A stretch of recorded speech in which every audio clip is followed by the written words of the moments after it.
bien, bonjour à tous et à toutes, j'espère que vous allez tous et toutes bien. Aujourd'hui, on se retrouve pour le 4e épisode de Rookies et aujourd'hui, on a un invité plutôt prestigieux qui est, il va expliquer son palmarès qui est plutôt conséquent. Mais du coup, si je prononce bien, Thomas Legge. Exactement. Voilà, c'est ça. Parfait. Thomas Legge, du Enfin, coup, joueur de paddle ou padel. Tu m'as dit au début, on prononce comme on veut. vous voulez. C'est vous qui choisissez la prononciation, les deux. Tant qu'on vous comprend, c'est le principal. Voilà, c'est ça, comme on veut. Et du coup, t'es en 2001 et t'es né à Aix-en-Provence. Et Exactement. voilà, si tu pouvais un peu te présenter, tout ça, et puis surtout nous dire comment t'es venu la passion de ce beau sport. Voilà, tu m'as déjà un peu présenté, mais pour ceux qui me connaissent pas, je m'appelle Thomas Legge, j'ai 21 ans, je suis double champion de France, numéro 2 français et actuellement 95e mondial. Et j'ai commencé le paddle en 2015 ou 2016, je m'en souviens plus exactement. Et je viens du tennis, donc j'ai commencé le tennis quand j'étais tout petit, mes parents m'ont mis une raquette dans les mains, j'ai fait ça toute ma jeunesse jusqu'à mes 14-15 ans. Beaucoup de blessures et finalement je suis arrivé dans le paddle sans vraiment le vouloir quand j'ai arrêté le tennis et c'est tombé un peu du ciel. Et il y a 17 ans, quand j'ai passé mon bac, j'ai décidé de partir vivre à Madrid et vivre de ça à 100%. Ok, donc là, t'es 100% basé en Espagne, ça? Exactement, je vis à Madrid maintenant depuis septembre 2019, ça fait un peu plus de 4 ans. Ok, mais pour te consacrer à 100% dans le Exactement, padel. non, j'ai arrêté les études, j'ai passé mon bac, j'étais parti à l'université en Espagne, mais j'avais pas accroché et finalement avec autant d'heures d'entraînement et de voyage, c'était pas compatible, donc j'ai décidé de mettre les études de côté et de me consacrer à 100% à ça. Ok.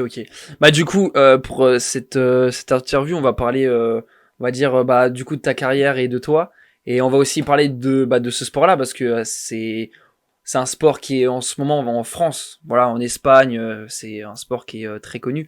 Bah, si vous cherchez le top 100 du padel, vous allez voir, la plupart sont espagnols, même je pense 95%. Et ouais, alors ça commence à changer avec le temps. C'est que si tu regardais le ranking il y a 5 ans, c'était peut-être 90% d'Espagnols et de Latinos, on va dire, parce que les Argentins aussi sont beaucoup implantés. Et c'est vrai que les nations fortes qui arrivent derrière, on est en petit nombre, le Brésil, la France, un peu le Chili, quelques aussi, pays comme ça. L'Angleterre pas encore. L'Angleterre sont encore un peu derrière. Les Suédois, les Italiens qui s'y mettent, les Néerlandais. Il y a les Portugais aussi, pardon, j'ai oublié. Mais c'est vrai que les pays proches de l'Espagne, c'est ceux qui sont en train de plus prendre. Mais oui, comme tu dis, je pense que dans le top 100 aujourd'hui, il y a 70% d'Espagnols argentins. Ok, ouais, je vois très bien, mais c'est vrai que pour l'instant c'est très voilà hispanique. Et pour le padel aussi en France, c'est très récent parce que ça a été ajouté en 2014 par la Fédération française de tennis. Donc c'est vrai que ça fait moins de 10 ans, donc c'est un sport tout nouveau. Puis même la grande ligue, le World Paddle Tour, ça a 10 ans aussi. Donc c'est un sport qui est plutôt tout neuf, on va dire. Comment, du coup, tu nous as dit, t'as fait la bascule entre le tennis et le padel, du coup, avec parce que tu faisais des blessures, tout ça. Mais c'était vraiment que une raison de blessure ou il y a aussi des raisons, on va dire personnelles ou aussi de jeu. Il y a un peu de tout. C'est vrai que les blessures ont poussé la chose. C'est que quand tu arrives à 14-15 ans et que tu n'as aucune vie sociale et que tu es au tennis, tu voyages, tu joues, fais ça de ta vie. Et c'est que il y a la crise d'ado qui arrive vers les 14-15 ans où t'en peux plus, t'as envie de sortir avec tes potes. Et c'est vrai que moi, elle m'a tapé bien dessus aussi. Et en plus des blessures qui étaient un gros plus, c'est vrai que j'avais un peu complètement pété les plombs et j'en avais marre de faire que du sport de ma vie. Et c'est vrai que finalement, même après la crise d'ado, je me suis dit que je pouvais pas vivre sans sport, mais que je voulais plus retourner au tennis, que c'est un sport, la différence avec le paddle aussi, c'est un sport individuel, c'est très dur mentalement. Et c'est un sport qui me plaisait plus. Et c'est vrai que j'avais toujours eu des facilités avec les raquettes et comme je te dis, le paddle m'est tombé dessus parce qu'ils ont construit des cours dans le club où je joue au tennis et en voulant arrêter, j'ai commencé sans trop le vouloir, et tout le monde m'a dit t'as du talent, tu devrais te lancer, et du coup j'ai essayé, j'ai pris goût, et après mon côté compétiteur a repris le dessus. Ouais, donc ça a été un des premiers clubs à avoir fait des cours de padel ou en vrai de vrai, si on le padel, il a été implanté en France il y a vraiment longtemps, mais il a jamais pris. C'est-à-dire que dans les années 90, il y avait déjà des cours de padel en France. Okay. Il y en avait très peu. Il y a le 7 Club, je crois, qui s'est mis qui ont des cours de padel depuis 15 ou 20 ans. À Marseille aussi, il y a un club ça fait 15 ou 20 ans qu'il y a des clubs. Et les premiers clubs, c'était il y a 30 ans à Toulouse. Et c'est que ça a jamais pris. Ouais. Et après tous les clubs ont commencé à se mettre à s'implanter en France. Et là, maintenant, il y en a énormément. Ouais, donc, très clairement. Et du coup, tu nous as expliqué que tu as déménagé en Espagne. Alors pourquoi cette raison, on imagine très bien que c'est parce que le cœur de ce sport se fait en Espagne, mais il y a aussi des raisons où il y a toute la communauté toute la communauté française qui s'est déportée aussi en Espagne pour jouer. C'est vraiment l'écosystème, tout l'écosystème se fait là-bas. Aujourd'hui, il y a les meilleures académies et tous les joueurs professionnels sont implantés en Espagne. Donc c'est vrai que t'as pas forcément le choix, même si tu as envie de rester dans ton pays, même si tu as envie d'être proche de ta famille. Je pense que aujourd'hui, c'est impossible de faire d'une autre manière. C'est obligatoire de partir en Espagne. Après, il y a le choix entre quelle ville partir. Moi, j'ai fait le choix de partir à Madrid parce que je pense que c'est là où il y a les meilleures académies aujourd'hui. Et après, il y a Barcelone aussi, Malaga, Alicante, Valladolid. Il y a plein de centres. Mais j'ai préféré Madrid. Mais c'est vrai que on peut pas s'entraîner ou en haut niveau dans un autre pays que l'Espagne. Et je parle pour les Français comme pour les Italiens, les Hollandais, les Suédois. On est tous venus en Espagne. Et comment dire, du coup, c'est pas un sport que t'as regardé la grande différence avec d'autres sportifs qui font du football, des sports mécaniques ou tout ça. T'as pas été éduqué par du padel, donc t'as pas eu d'inspiration quand t'étais petit. Mais est-ce que du coup, peut-être oui, je prends peut-être de l'avance.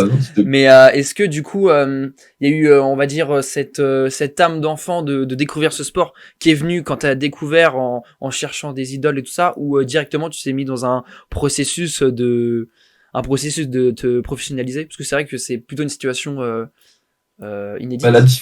La différence, je pense que j'ai avec les autres joueurs, c'est que j'ai commencé quand même si j'ai pas commencé enfant, j'ai commencé jeune. J'ai commencé, j'avais quand même 15 ans. Donc c'est vrai que je me suis vite trouvé des idoles et j'avais encore peut-être cette mentalité d'enfant. Donc mais après c'est vrai que dès que je suis rentré dans ce monde-là, il fallait se professionnaliser et rentrer dans le circuit. Mais c'est vrai que c'est pas pareil que quand j'étais au tennis avec Federer qui était mon idole absolue, où j'ai vécu dans l'éducation du tennis. Mais c'est vrai que je me suis fait quelques idoles et je me suis fait vite à l'île du padel. Ok. Et c'est qui pour ceux qui sont connaisseurs du padel, les noms des athlètes? Alors je vais te dire, les tout premiers, en fait, ce qui se passait, c'est que je regardais sur YouTube les points, donc c'est quelques joueurs comme Paquito Navarro, Miguel Lamperti, Juan Martín Díaz, Bela, qui étaient un peu mes idoles, mais sans vraiment connaître le padel. Une fois que je me suis plus rentré dedans, c'est vrai qu'aujourd'hui, je suis peut-être plus un grand fan d'Ale Galan, par exemple. Ok. Et parce que il a un style particulier ou qui se rapproche de toi? Parce que moi, je suis team Federer, donc donc je suis tout ce qui est les gens qui sont propres techniquement, qui ont un beau style de jeu, qui sont complets partout. C'est les styles de jeu que j'aime bien, plutôt que quelqu'un qui a un point fort et un point faible. J'aime bien les joueurs complets et qui jouent assez simplement, et c'est beau à voir. Et c'est vrai qu'Ale Galan, je pense que c'est un peu le profil parfait du padel. Oui. Ouais, je vois très bien ce que tu veux dire. Donc c'est un sport qui se rapproche quand même un peu du tennis. C'est un mélange entre le tennis et le squash. Voilà, je pense que plus on rentre dans le vif du sport, plus on s'éloigne du tennis. C'est vrai que moi aujourd'hui, je pense qu'il y a quasiment rien à voir au niveau professionnel avec le tennis. Mais pour un amateur, c'est vrai que c'est un grand avantage de commencer avec le tennis, c'est sûr. Du coup, tu nous expliquais que t'étais en Espagne. C'est un sport aujourd'hui où tu peux en vivre en étant du coup deuxième français et on va dire dans le top 100, 150 mondial. Bah écoute, c'est assez difficile d'en vivre à mon classement. On va dire que moi aujourd'hui je suis 95e joueur mondial. J'ai commencé l'année pareil, je crois que j'ai commencé l'année dans 105, un truc comme ça, je suis monté un peu. Mais c'est vrai qu'on a des aides des sponsors, on a les marques qui nous suivent, quelques aides de la fédération. Mais une saison, ça nous coûte très très cher. Donc on va dire que pour l'instant, moi j'arrive à en survivre, Ok. arriver à l'équilibre. J'essaie d'arriver à l'équilibre. L'année prochaine, je pense que je pourrais commencer à en vivre. Je sais que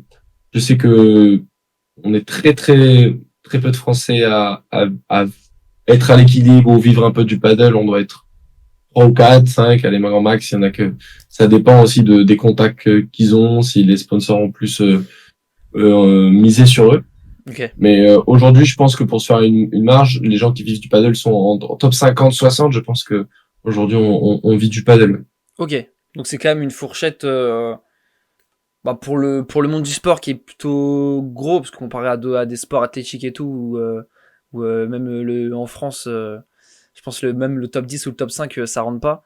Mais après pour un sport oui comme le padel, ça va être en progression.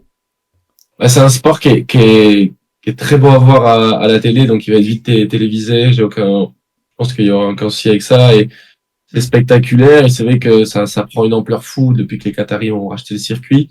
Donc les prize money vont augmenter et les marques Oui, euh, misent beaucoup sur les joueurs parce que on va dire que la bulle amateur est très grande et il y a clairement, beaucoup de pratiquants et du coup bah, pour vendre des raquettes, pour vendre du textile, c'est vrai que clairement. c'est plus simple contrairement à d'autres sports où finalement tu vas faire de l'athlétisme et tu as pas la marque que porte le meilleur coureur ou le meilleur lanceur de javelot, Hmm. alors que contrairement au sport avec du matériel, ben nous ils regardent nos raquettes, nos chaussures, nos tenues et c'est que c'est plus facile à vendre Hmm. des produits dessus. Et donc je pense qu'avec le temps ça va encore monter. Alors, du coup, je voulais, bah, on va un peu revenir sur tes exploits et bon, je voudrais savoir pour le sport comme du coup le padel, 21 ans, c'est un âge très jeune. C'est à partir de quel âge vraiment où on a le pic de forme? Où vraiment les top 1 sont vraiment à quel âge ils sont au top de leur forme? Souvent les gens disent vers 28 ans, 28, 30 ans, Hmm. 20, ouais, non, trop, ouais. Moi je dirais c'est ça, 28 ans. Je pense Ok, que les meilleures saisons des meilleurs joueurs aujourd'hui, c'est dans ces eaux-là. Après, il y a toujours des exceptions. Ce qui se passe, c'est que le sport il est encore nouveau, donc il y a eu quand même pas mal d'anciennes légendes qui ont pu se maintenir à un haut niveau. Mais là maintenant, on voit que quand même dans le top 10, il y a plus de joueurs qui ont plus de 35 ans, je crois. Donc ok, on va dire que le pic il est entre 28 et 32, allez, pour faire large. ok. Donc t'as encore une grosse marge de progression. Après, chacun est différent, hein, mais Ouais. oui, pour moi, je suis encore dans ma progression et c'est que le début. Mais il y a des joueurs qui arrivent très haut, très jeunes et des joueurs qui arrivent plus tard. Mais oui, je pense que je suis pas encore à mon pic et j'ai encore de la marge. Ok. Et du coup, ce que je voulais en venir, c'est du coup avec par rapport au ranking, parce que c'est un sport qui se joue du coup à deux. Et alors Félicitations. c'est une question très. De toute façon, je vais poser beaucoup de questions néophytes, et beaucoup de questions néophytes parce que bah pour les personnes qui écoutent et bah aussi pour moi personnellement où je connais le sport mais je connais pas tout Pas précisément. de questions bêtes. Pas de Voilà, questions bêtes. merci, merci. Mais du coup, pour le ranking, vu que c'est en duo, vous sur une saison vous verrouillez un duo ou c'est par on va dire compétition où tu verrouilles ton duo. Alors, le ranking est individuel. Ok, Donc même si tu joues avec une paire, donc il n'y a pas de contrat entre les joueurs. On peut jouer un tournoi comme 50 tournois avec la même personne. Ça c'est à la parole. Tu discutes avec la personne. Est-ce que tu veux jouer sur la saison? Est-ce que tu veux jouer sur 3 mois? Ça c'est chacun fait comme il veut avec son partenaire. Même si je conseille grandement de garder le même partenaire pour avoir un projet sur le long terme. Mais voilà, chacun dans un tournoi, si chacun prend ses points et le ranking est individuel. ok. Mais du coup, ça fait que toi, par exemple, comment tu gères ça avec ton ou tes duos? C'est vrai que tu regardes pour toi. Toi, le but, c'est quand tu vas à un tournoi, c'est d'aller prendre des points. Et en fait, vous prenez le même nombre de points avec ton partenaire. Et après, donc, vous montez tous les deux. Donc, le but, c'est de jouer avec la personne avec qui tu t'entends le mieux et avec qui tu sais que tu vas faire un bon résultat. C'est vrai que c'est mieux de jouer avec quelqu'un haut dans le ranking pour se rapprocher des têtes de série ou être dans les tableaux finales, toutes ces choses-là. Mais c'est vrai que chacun pense un peu pour son cul, quoi. Ouais, ok. Ouais, c'est très... c'est très... C'est un peu bizarre parce que c'est un sport qui joue à deux mais individuel. Donc, ok. Et, tu t'entraînes pour toi, tu joues pour toi, mais t'as quelqu'un à côté de toi. et même parce que même quand on est spectateur des compétitions, ça se remarque pas vraiment, mais du coup, en tant que joueur, ça se remarque même dans le jeu pendant les compétitions, où les points et tout ça, on veut quand même garder comment dire, enfin pour dire un peu vulgairement, son point pendant le match, ou... Mais en fait, tu gagnes. Non, au contraire, plus tu gagnes avec ton partenaire, plus vous gagnez des points. En fait, faut savoir un truc, c'est que ça marche comme au tennis. Si tu gagnes le tournoi, tu gagnes 1000 points. Bah, au lieu que ça soit 1000 points, bah, c'est 1000 points pour toi et 1000 points pour ton partenaire. Oui. Donc c'est la même chose en fait. Donc le but c'est quand même d'aller le plus haut possible dans le tournoi. Tu penses en équipe, tu t'entraînes, tu joues en équipe. Mais c'est que le ranking est individuel, donc c'est là où c'est un peu différent. Mais non, tu rentres en équipe sur le terrain. Oui, donc c'est plus entre les compétitions où c'est vraiment individuel. Exactement. Ok. Ouais, souvent t'as des gens qui font des projets à deux où ils vivent ensemble, ils s'entraînent ensemble. Et après, t'as des gens comme moi où moi je m'entraîne de mon côté, mon partenaire s'entraîne à Barcelone, moi je suis à Madrid. Et après, on se réunit sur les compétitions et voilà. Ok. Non, c'est très intéressant. Du coup, on va revenir sur un des plus grands, pour l'instant, dans ta carrière, des plus grands trophées où tu as été 2 fois du coup champion de France. Bah, là, cette année, par exemple, en 2023. Déjà, félicitations à toi. Et du coup, comment t'as vécu ça, tout simplement? Bah écoute, mon premier championnat de France, ça a été le plus important parce que c'est vrai que, comment dire, la première fois, c'est quand même toujours dit différent. Et, j'étais vraiment hyper content. C'était un titre que j'ai toujours voulu avoir. Et l'année d'après, le confirmer, souvent c'est le plus dur. Donc aussi content. Et c'est quelque chose que, bon, bah, sur le long terme, j'aimerais bien conserver mon titre de champion de France.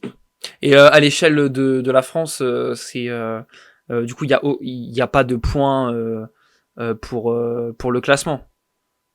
Alors c'est un peu compliqué. Okay. Ça marche pareil qu'au tennis, ça marche un peu pareil, c'est-à-dire que c'est d'abord le classement international et puis après vient le classement français.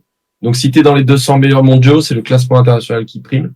Okay. Donc, par exemple, moi je suis numéro 2 français parce que à l'international, je suis le deuxième joueur français le mieux classé. Okay. Mais par contre, après, si tu n'es pas dans le top 200 mondial, ben là c'est les points en France qui comptent. Okay. Donc un tournoi gagner le championnat de France, c'est un tournoi qui est le plus haut tournoi en France possible, donc qui rapporte 3000 points. Après, il y a 4 tournois à l'année qui rapportent 2000 et après plein de tournois qui rapportent 1000 points. Ouais, donc, et aujourd'hui, si le classement français serait qu'avec les tournois français, je serais numéro 1 français. Okay. Mais par contre, si on prend en compte le classement international, c'est Benjamin Tison qui est devant moi au classement. Mais vous avez, entre sportifs français, vu que du coup il y a peu de Français à l'international, vous avez tous une bonne relation ou complètement vous discutez pas beaucoup ensemble ou même très peu? Non, au contraire, on a une super bonne relation. Je pense qu'on est tous en équipe de France ensemble, on s'entend tous très bien. Okay. Donc à chaque fois, on est content de se retrouver sur les tournois internationaux, c'est sûr. Ok, donc c'est il y a un petit aspect, comment dire, un peu famille, quoi. Exactement, complètement même. Je pense que c'est vraiment le mot famille, c'est le cas. Avec le championnat du monde à Dubaï l'année dernière, on allait chercher une médaille de bronze, ça nous a encore plus liés et c'est qu'on s'entend tous très bien. Donc la France, ça commence à dire une nation quand même plutôt bonne. Si, aujourd'hui, on est la 3e meilleure nation du monde, donc c'est quand même vraiment le mieux qu'on peut avoir. Derrière l'Espagne et l'Argentine, je pense qu'on peut pas rêver mieux. Ouais, c'est un peu comme au basket derrière les États-Unis, quoi. Exactement. C'est-à-dire que voilà, d'avoir une médaille de bronze au paddle, c'est c'est une médaille d'or pour nous. Ouais. Non, bah c'est très bien. En plus, c'est un sport en ce moment en France qui prend quand même une grosse hype, qui est plutôt, qui commence à devenir vraiment populaire. Et du coup, pour revenir à ton championnat de France, t'as comme objectif en 2024 de le remporter? Bah écoute, je pense que une fois que t'as gagné, je pense que tu l'as gagné une ou plusieurs fois, je crois que le seul objectif qui reste, c'est de le conserver. Ouais. Donc ouais, chaque année, je reviendrai défendre mon titre en espérant le garder le plus longtemps possible. Bah c'est l'objectif. Et globalement, c'est quoi ton objectif, vraiment ton rêve, ton goal, ou le jour où vraiment t'atteins ça, tu peux te dire, c'est bon, ma carrière elle est pliée, j'ai tout coché, quoi. Le jour où j'avais tout coché, c'est dur je suis très nul pour me prolonger sur le long terme parce que on sait jamais jusqu'à où on peut progresser, on peut jamais jusqu'à où la tête elle peut tenir. Mais c'est sûr que je pense que le rêve de tout le monde, de tout Français, je pense que c'est de gagner Roland-Garros. C'est le plus gros objectif possible, ou d'être dans les meilleurs mondiaux, quoi, d'être dans le top 5, top 10, Tu parles de Roland même top 20. Tu parles de Roland Garros, padel. ouais, bah ça, justement, je voulais pas de ça parce que Roland Garros maintenant depuis 2 ans, si je me trompe pas. Exactement, tennis et padel. C'est ça, a fait en tennis et maintenant en paddle. Et du coup, oui, t'as comme objectif de. Bon, c'est pas en terre battue.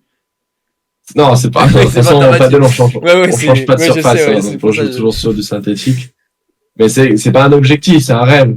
Okay. Je pense qu'aujourd'hui, il faut être un peu le réel, avoir la tête sur les épaules, gagner Roland Garros. Je pense que c'est quelque chose de quasiment impossible. Après, voilà, c'est un rêve. Bah, je pense que on arrive un peu tard dans le paddle. Les Espagnols, ils ont quand même un grand pas d'avance. Donc, ça veut dire que sur les 10 prochaines années, je devrais être au niveau des meilleurs mondiaux. Et bon, bah, je l'espère, je vais tout faire pour. Mais est-ce que c'est possible? Je sais pas. C'est que on parle des gens qui ont 10 ans ou 15 ans de plus de sport dans les jambes que moi. Donc, ça a un gros avantage. Okay. Il y en a qui ont commencé avec la raquette dans les mains. Donc, mais sait-on jamais. En tout cas, ça reste un rêve. Bah, c'est tout le malheur que je te souhaite. Du coup, je voulais commencer à parler de formation, du coup. Parce que c'est vrai que pour toi, ça a été un peu, comment dire, un peu différent des autres. Parce que, est-ce qu'il y a une réelle école pour te former au paddle? Enfin, au paddle? En France? Oui. Bah, moi, j'ai été formé en France. J'ai commencé un an et demi à prendre des cours dans ma région.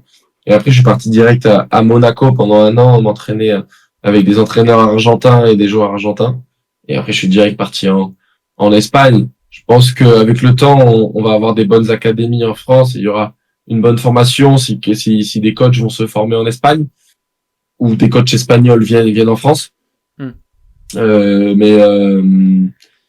Mais aujourd'hui, je pense que la meilleure formation, pas trop de secrets, elle reste en Espagne. Ok, ouais, donc t'estimes que pour l'instant en France, on met pas toutes les chances de votre côté, et on met plus en avant d'autres sports de raquette, quoi. Comme non, je dirais pas ça. Je dirais que c'est impossible d'arriver au niveau du tennis, du foot et du basket, du rugby depuis que la fédération a repris le sport en 2014-2015.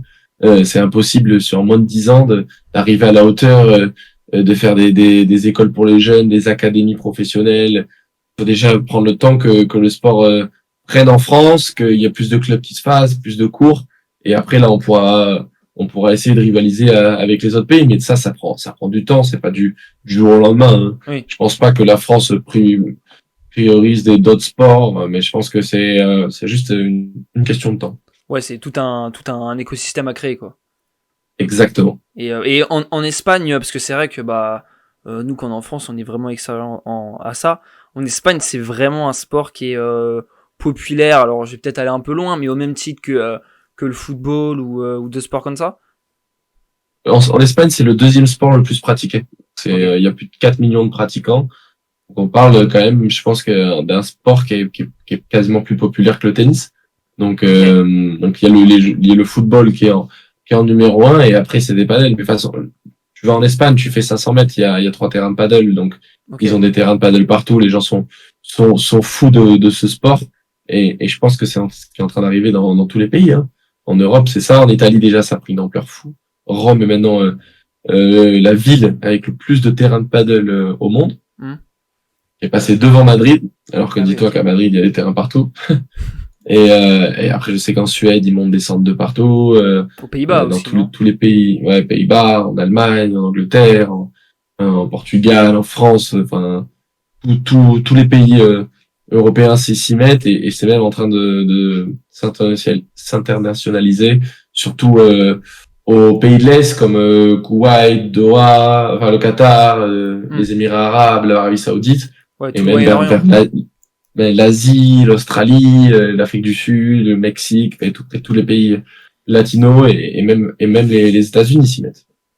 Ouais, oui, c'est vrai que pour l'instant on voit pas trop le continent américain, enfin Amérique du Sud, du Nord, comment ça s'intéresser au sport. Enfin, en tout cas, moi j'ai jamais vu, mais si tu le dis, c'est que ça part plutôt, ça essaye de partir. Quoi. Petit à petit, mais après on parle d'un pays où le basket et le baseball et le football américain ont tellement d'ampleur que oui, même le foot. C'est sûr que même le foot ni le tennis, enfin le tennis avec un peu les universités y arrive, mais c'est que c'est tellement dur de rivaliser avec ces sports.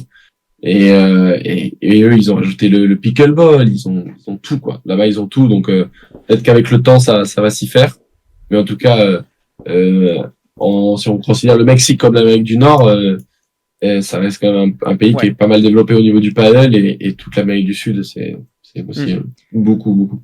Oui, et puis on espère que ça va continuer à se développer, et puis moi personnellement je pense que ça va se faire. Alors du coup maintenant on va poser des questions, on va dire un peu bêtes et méchantes sur ce sport-là pour les personnes qui nous écoutent et qui ont entendu parler de ce sport-là, mais où ils savent pas vraiment en quoi ça consiste. Est-ce que rapidement tu peux expliquer c'est quoi les grandes différences, alors si ça te dérange pas, les grandes différences entre le tennis et le paddle?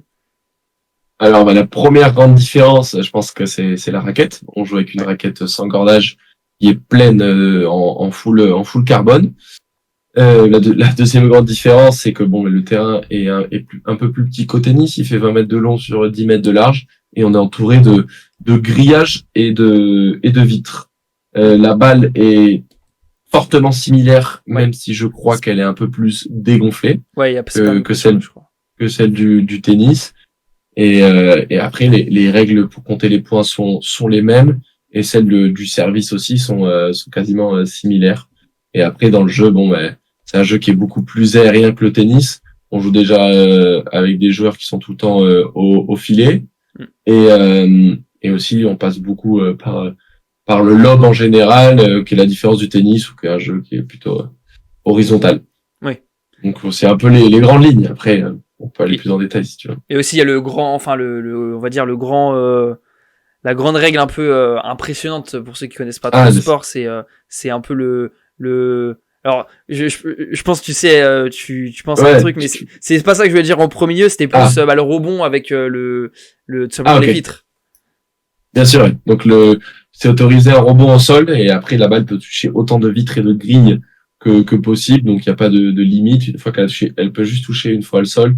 Et après l'autre règle spectaculaire, je pense que tu veux en venir, c'est que le jeu extérieur au terrain est autorisé. Si la balle rebondit sur le sol et finit en dehors du terrain, on a le droit de sortir par les portes qui sont des portes ouvertes sur les côtés du terrain et aller récupérer la balle à l'extérieur pour la remettre dans le coin. Ça c'est super impressionnant. Franchement, les compilations sur YouTube de ça, mais ça c'est quelque chose parce que c'est quelque chose qui arrive souvent en compétition ou c'est vraiment quelque chose de très rare?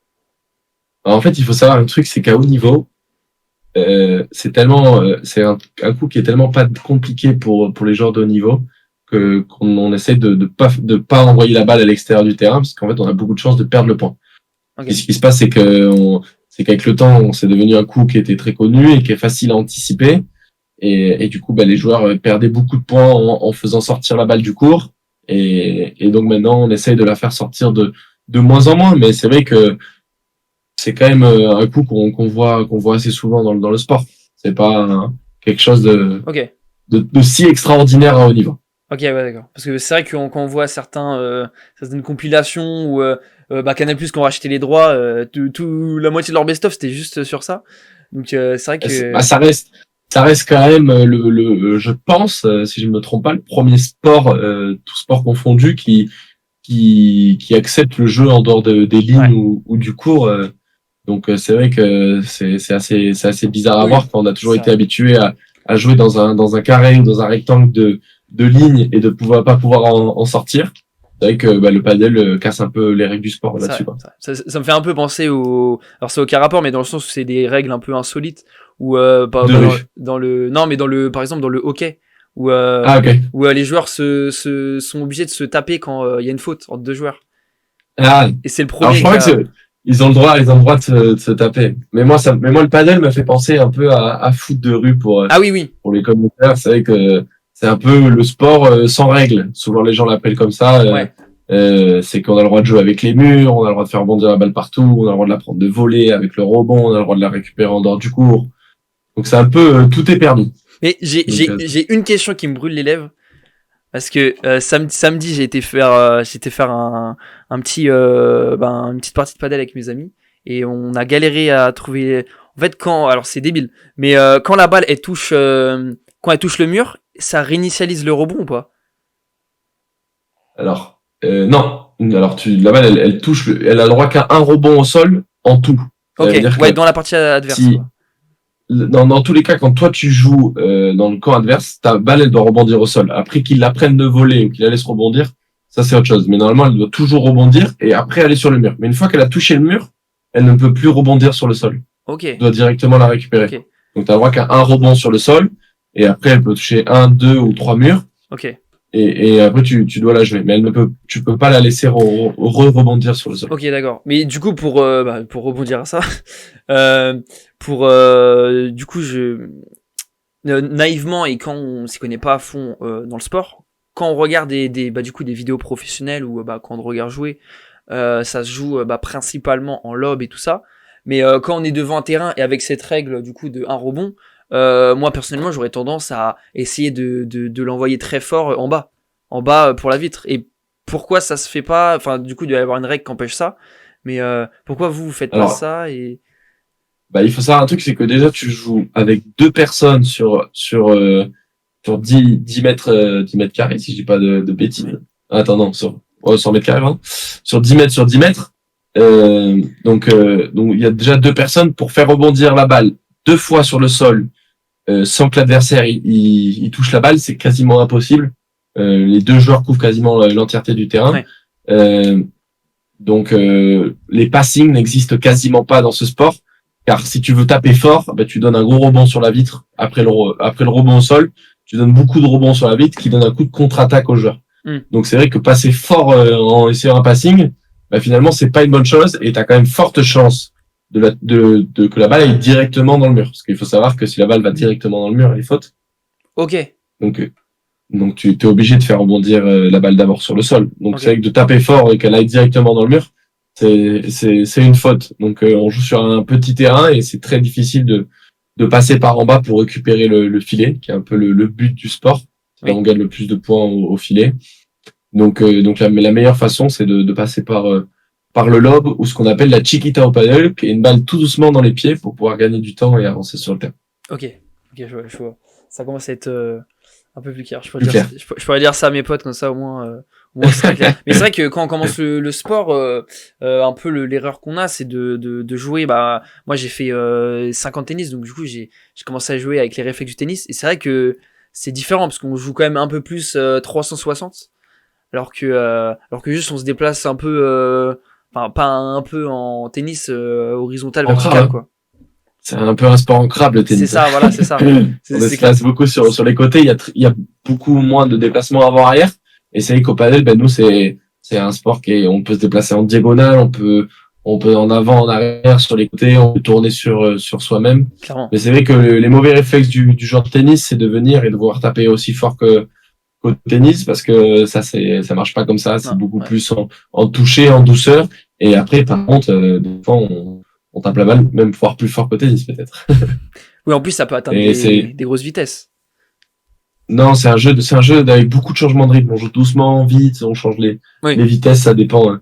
Non, Ça mais dépend des moments et des balles. Mais c'est vrai que ça peut atteindre des vitesses hautes. ouais, oui, je dis ça dans le sens où, enfin, avec la raquette, quoi, c'est pas en mettant des coups, Ouais. la balle, elle peut atteindre de fortes vitesses, quoi. Ah, bien sûr, oui, non, non, bien sûr. Moi, je pense que ça atteint très facilement les hauteurs des services des joueurs de tennis quand on a le balance match. Et puis aussi, je sais pas si tu as dit, mais la grande différence aussi, c'est le service au padel qui est Par en bas. ouais, qui est en dessous de la ceinture, ça, en gros.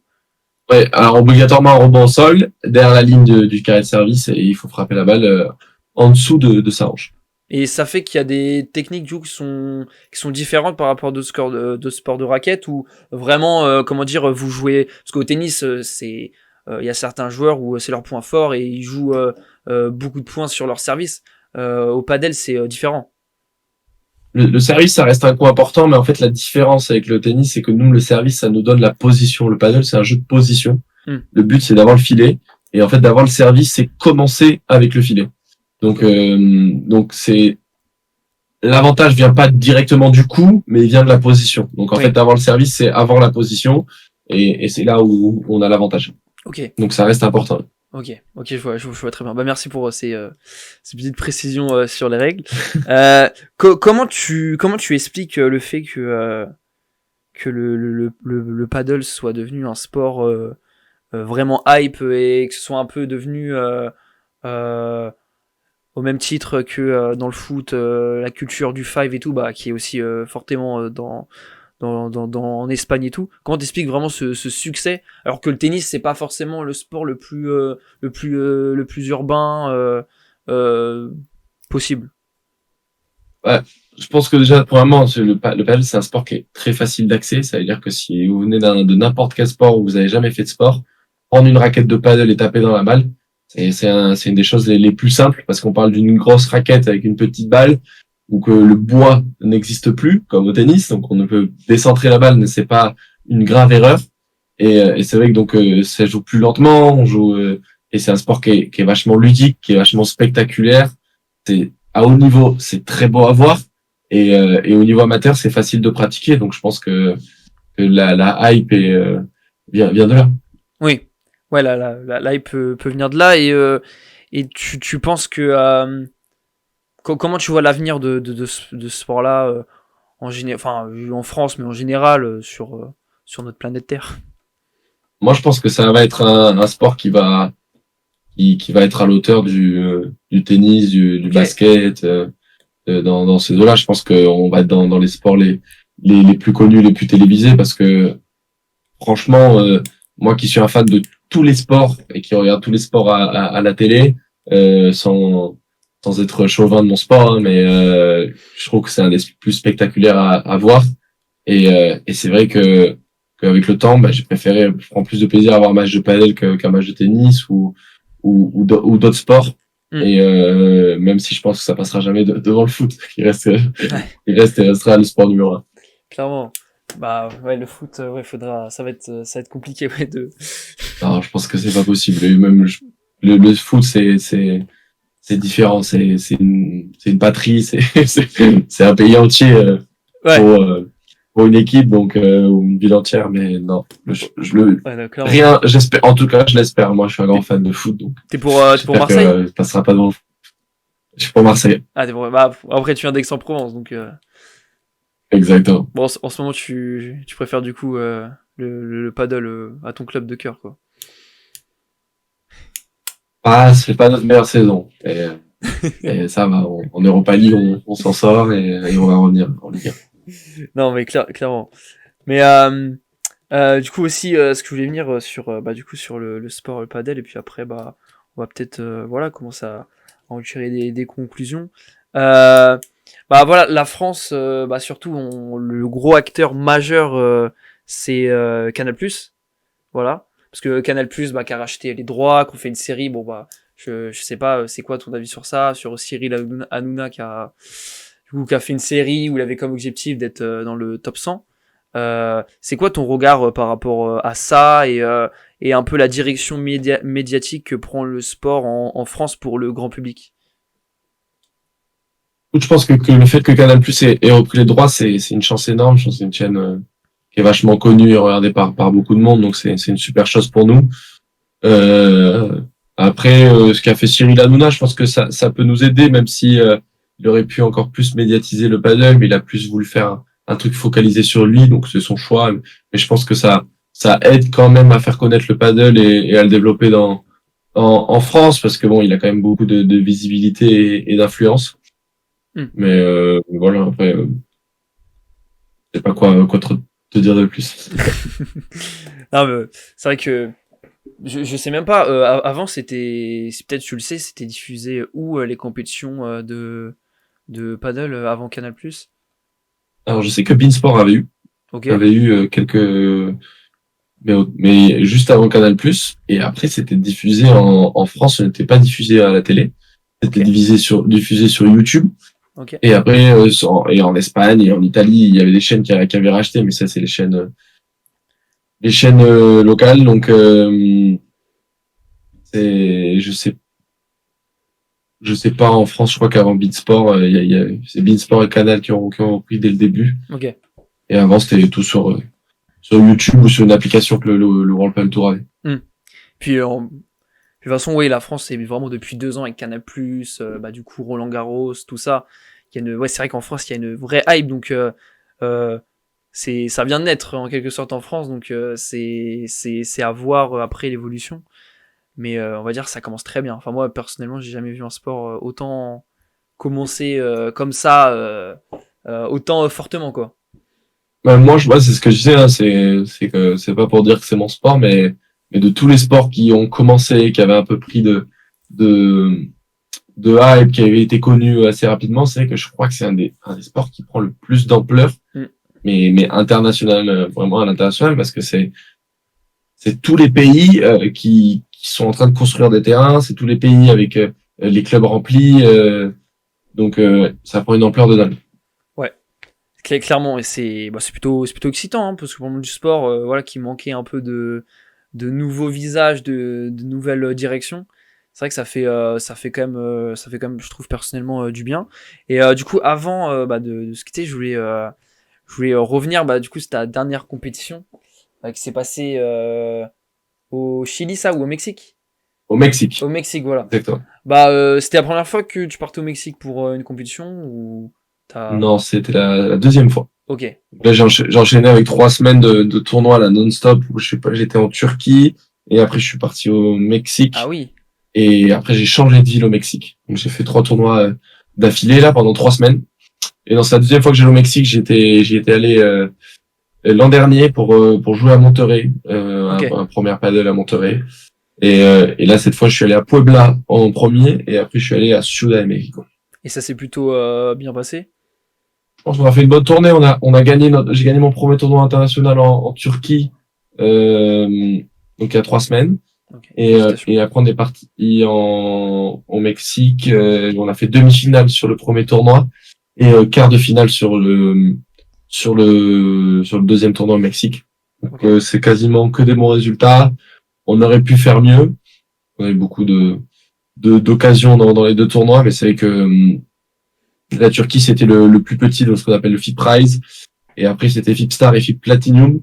Donc, chaque tournoi, le niveau augmentait. Ok. Mais quand même assez content des résultats. Ouais, donc t'engranges pas mal de bons points, quoi. Bah, écoute, ouais, franchement, le niveau de jeu, on a eu un bon niveau de jeu sur l'ensemble du tournoi. On a eu pas mal de points. Et donc, ça, c'est le plus important. Hmm. Et du coup, pour revenir à tes duos, c'était le même duo pour les trois, enfin tournaments, j'allais dire, mais pour les trois tournois. Exactement. Je me suis engagé avec mon partenaire en fin juillet. Et depuis fin juillet, on joue ensemble tous les tournois. Ok. Et on verra combien de temps ça dure, mais pour l'instant on s'entend bien et on a des bons résultats ensemble, donc c'est cool. Et il est de nationalité différente, si j'ai Il est bien vu. espagnol, lui. Ouais, c'est ça. Il est espagnol. Il est espagnol et il vit à Barcelone.